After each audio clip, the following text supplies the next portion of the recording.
I've spent weeks preparing for this video and I'm so excited to show you how to be dateable. How to be so dateable that even high quality people would beg to date you. Sounds a bit far-fetched, I get it, but here's my promise to you. You will know the 5 laws of what makes a man become irresistible to the eyes of who he's dating.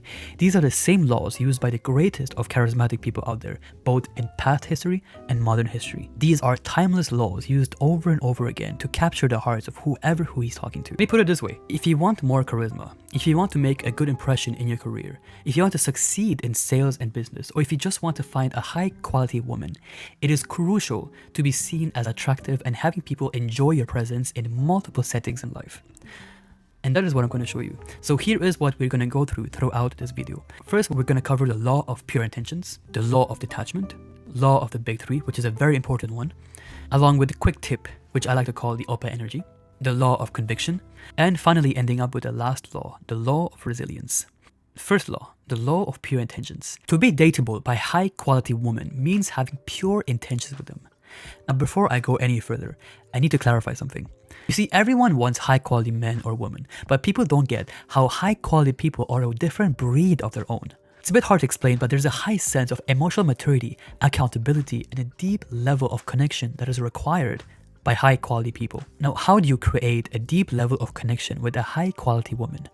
Well, the answer is very simple, yet incredibly hard to implement. Some people take even years and years to implement it. That is, you need to get over yourself. This is not about you. This is not about me. This is not about you. It's about them. It's about the person you're dating. It's about the girl you're currently seeing. You can stop this video right now if you truly understand the essence of what I'm trying to say. This is what I mean by having pure intentions. Pure intentions means that you have no other intention but to make them smile. You want them to be happier. You want to make their day better. It could even mean how you are genuinely curious about getting to know them as a person. Now, why is it important to have pure intentions? Well, believe it or not, 99% of population spend their time wondering of what the world owes them. People spend hours making a checklist of what they want from the world, of what they want from life. How I want this, I want to become rich, I want a girlfriend, I want this and that, but nobody really stops to wonder what the world expects from them, what the world wants from them. You benefit by taking a step back and truly wondering what the world expects from you, and therefore selflessly giving what the world wants from you. Here's a hard truth from the world that nobody ever tells you. The world does not owe you anything. You are born into this world to serve it, not the other way around. Now, what can you do about it? How can you be someone with pure intentions in this selfish world that we live in? Well, it starts by being the simplest of things. Be kind. Be a decent human being. Believe it or not, decency is such a rare trait among people because everyone is so worried about getting hurt. Don't stay focused on your mind. Take a step back and expand your vision. What I mean by that is be curious about who you're talking to. A good comparison would be a snowflake. In case you live in a land where snow doesn't fall, every single snowflake that falls on Earth has a unique identity and has a unique shape to it. Just like a snowflake, a human being is also unique. Even if you find 2 twins, there will never ever be in history a human that is exactly like another. When you meet a new person, not just in a dating setting, but in any setting whatsoever, be curious of who they are. What traumas have they gone through? What are their tastes? What are some of their deep struggles and pain? Who are they as a person in their deep core self? Here is another quick tip that has helped me get me out of my bubble. Speak louder. I've noticed that when I speak louder, I'm not focused on my inner self. When I speak like this, like in a very slow tone, and I feel like when I speak like this, I'm in a zone of where I'm too worried about what other people think of me. But when I speak louder like this, it feels like I don't give a fuck about what other people think of me. And this also shows confidence and assertiveness. And my favorite tip is to ask yourself every day, why would other people give you what you want? I guarantee if you ask yourself this question every day for the next 90 days of your life is going to change because you will get over yourself. And speaking of getting over yourself is important, but that can only happen if you make the next law happen. The law of detachment. Worry not about potential outcome. Worry not about what you think. Be outcome independent. I don't even know why I did the fucking Indian accent, just ignored it. Sounds a bit counterintuitive because you're watching this video about being dateable, but being dateable requires one to not worry about being dateable in the first place. This is the photo of one of my first girlfriends. When I first met her, I initially treated her like a good friend, like someone just to have fun with. I wasn't particularly attracted to her until a point where I just thought to myself, why not ask her out, right? And so I did, and the rest was history. But the moment we became official was the moment everything went downhill. Why? Because after we became boyfriend-girlfriend, I became overly attached to her. I became needy for her presence and her love, and which all kept me pretty insecure. And all that led eventually to the destruction of the relationship. Eventually, I've learned the hard way that the more you are detached from the idea of being dateable, the more you become irresistible. The more it keeps you grounded, the more it keeps you confident and attractive, and most of all, it reduces your pressure and stress, with all of it consequentially gets you success in dating. Now, I know all this is easier said than done. How do you stay outcome independent when you are dependent on the outcome, right? Especially if you're a virgin or you never had a girlfriend. It's very hard to become outcome dependent when you are expecting some sort of outcome inside. So here's what has worked for me, especially when I didn't have a girlfriend in the past. I reframe my brain as if I already have her. When you go on a date with someone new and you really want to make an impression, reframe your whole brain as if you already have her. So as if she already likes you. This mindset will delete any sort of neediness in your heart. Because when in your mind you know that you already have her, there becomes no more need to want anything out of her. Another thing you can do is be action-oriented and not outcome-oriented. But at the end of the day, what will make you truly outcome independent is just simply getting more experience. And by more experience, I don't just mean get more experience in life, but get more experience with girls. Face more rejections out there. Because here's the thing, right? If you really think about it, confidence doesn't come from success.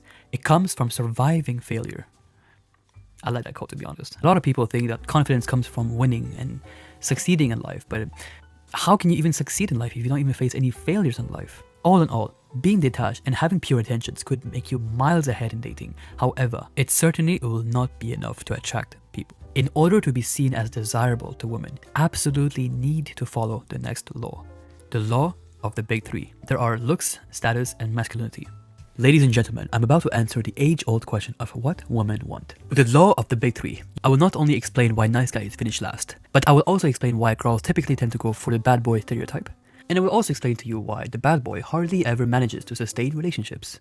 Yet again, I'm gonna use this line one last time, but if there's one thing I want you to take away from this video, is the law of the big three. That's because by harnessing this law, you become the absolute perfect man women can dream of. The moment I understood this concept is the moment everything changed for me. You see, pure intentions and detachment are Buddhistic beliefs that are useful to many facets of life, as in career, fulfillment, happiness, but it takes way more than that. It takes way more than goodness if you want to thrive in modern dating and relationships. This is the graph of woman's desire in a man. On the right side, you have the traits of what makes a man potentially dangerous, right? So this is looks, masculinity, status. With each one of them, I'll go on more in details later on.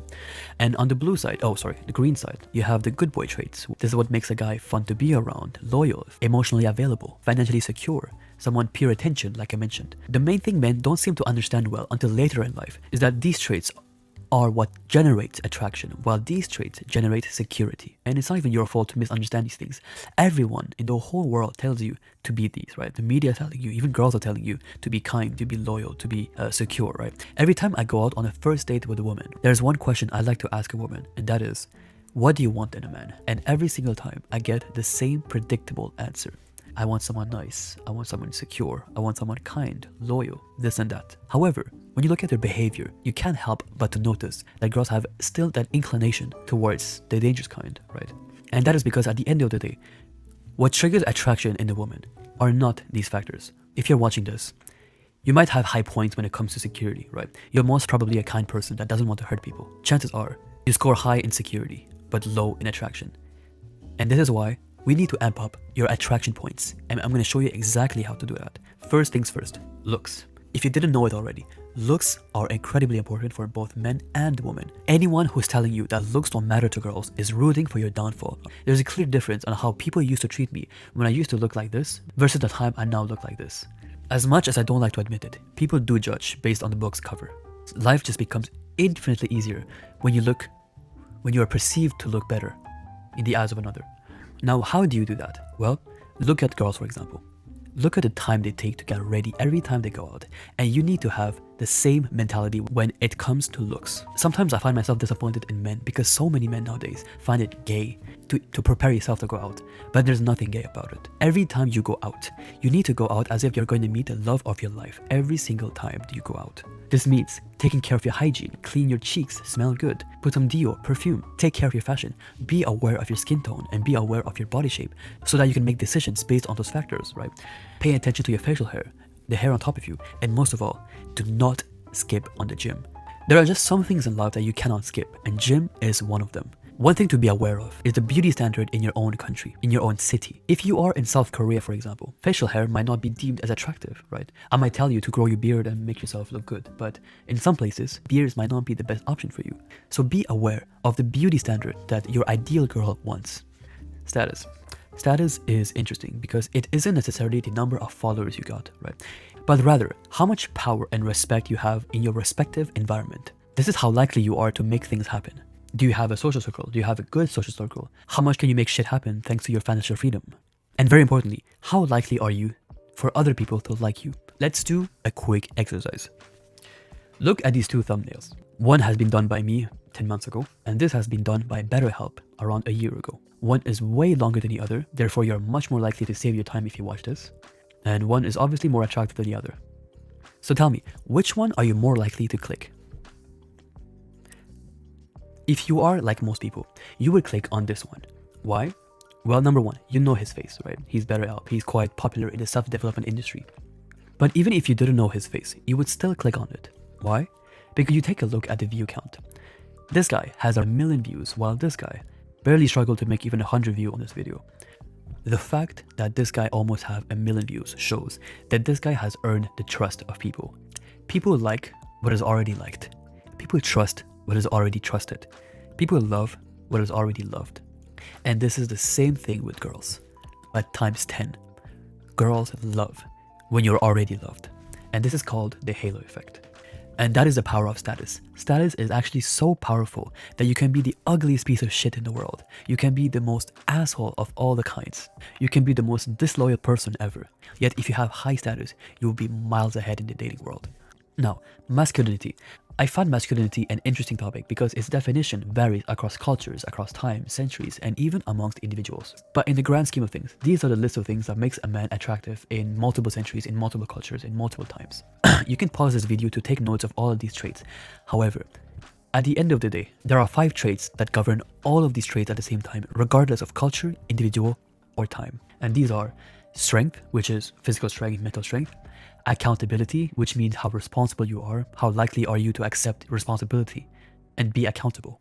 How purpose-driven you are, how self-assured you are. This is everything related to confidence, how impenetrable you are, and my favorite one of them, integrity. How likely are you to stay true to your words? However, if you want one single definition that explains masculinity in terms of dating and relationships, here is the following.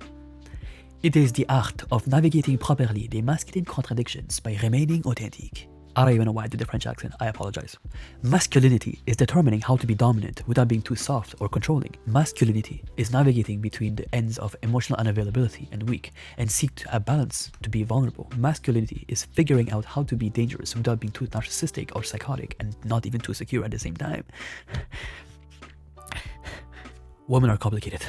God help us all. One thing I wanted to add, and I recorded it so many times, but this is a very important message because look, I'm not trying to say to lean onto the dangerous part. Being a man requires you to harness not only your good traits, but also your bad traits. Leaning too much into the red side and being too low on secure traits leads you into getting into non-meaningful relationships where you cannot really settle with anyone long-term. And on the flip side, having too many points in security and low in attraction points typically leads you into the friend zone or brother zone, sugar daddy zone, or even worse, non-existent zone. What I've learned in the dating world is that things that produces feelings of security do not necessarily lead to feelings of attraction.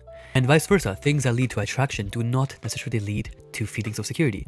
So things like financial freedom, kindness, warmth, loyalty, all these things are not necessarily correlated to attraction. What I wanted to bring to light is that most men are way too focused on secure traits like goodness, money, socializing, loyalty, but the key to attraction is also to put focus on what makes you attractive to the female gaze. These are the traits that make you sexual, dangerous, brave. Basically, a lot of the things out there that are considered toxic are not things to be avoided, but to be harnessed, to master, Leaning on either of the two sides does not lead you into a nice, fulfilling, healthy, long-term relationship with the woman you want to have children with. So yeah, ladies and gentlemen, this is what women want. They're not lying to you when they say, I want a good man, I want a nice man. But they are not telling you the whole truth either when they say, I want a good guy for once. The simple answer to what women want is both. They need to feel secure with you, and they need to feel attracted.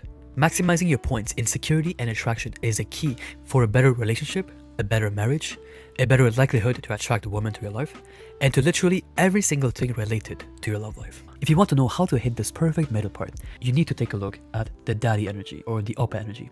I know how it sounds like, but hear me out for a second, alright? Throughout the world, you will find 3 types of relationships. Number 1, you would find the partner that tries to be as equal to each other as possible. Number 2, you would find the type of partner that is mother-son type relationship, where the female partner usually ends up taking the lead role, while the man is usually happy to let her rule. And we have the father-daughter energy type relationship, while the male partner is the one that takes on the lead role, while the female partner is more than happy by being the daddy's little girl type girl. As long as the couple make it work long term, none of these relationship dynamics are necessarily superior to one another. However, from my own personal experience, the dynamic I've seen work the most often is the father-daughter relationship. And I have especially noticed this in high-value women because I realized that taking a submissive role in the relationship usually helps in the long term. So if you really want to date women who are high-value and feminine, do the following when you are on a date with a woman. Frame your mind as if you are the caretaker of the relationship. I don't want to say take the father role because you might get cancelled. I might get cancelled, but take the role of the caretaker. Just think of a stereotypical father to a daughter. How does he think? How does he behave? He's usually assertive yet kind. He's the one that makes the hard decisions yet has the right intentions. He's scary to mess with, but you know he has the heart of a gentle giant. And most of all, he has confidence and conviction in his words. And speaking of conviction, this is the next law. The law of conviction. I used to work at a call center job and I used to hang up the call frustrated because no client had trust talking to me. That is until I learned a lesson from my manager who told me to speak with more conviction, even when I feel that I'm wrong. This might sound controversial, but in many cases, especially in dating situations, you are much better off showing absolute shameless conviction in your words rather than being wrong. Having conviction gives certainty to people. It gives reassurance to people. It tells people that you know what you're talking about. And most of all, people follow other people who are certain of themselves, right? The reason why it's because conviction shows competence, and competence is very masculine. This is the same reason why some men can just approach a girl out of nowhere, say the simplest words like hey, and make a good impression. Why? They have absolute confidence in themselves. And the final law that will make you dateable is the law of resilience. Resilience as in becoming someone that can learn from his mistakes and move on. Too many people listen to stuff online like this, try things onto real life and get disappointed because said advice didn't work. The thing is, every single advice or tip that you hear online from anyone is very situational to the context. Just be self-aware.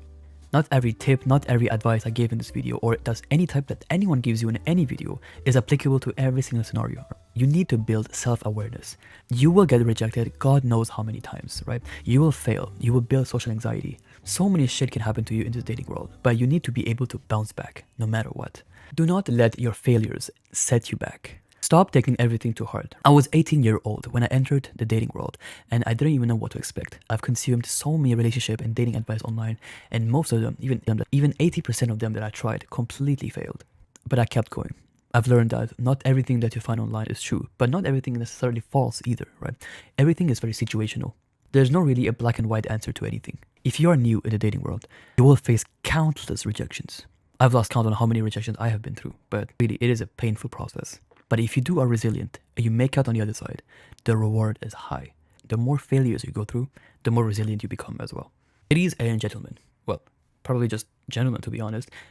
Gentlemen, I have fulfilled my promise to you. You now have all the tools necessary to go out in the dating world and try it out. However, there are still 3 mistakes you might be doing that are ruining your chances in love and relationships. Take a look at this video and I'll see you on the other side. Thank you for watching.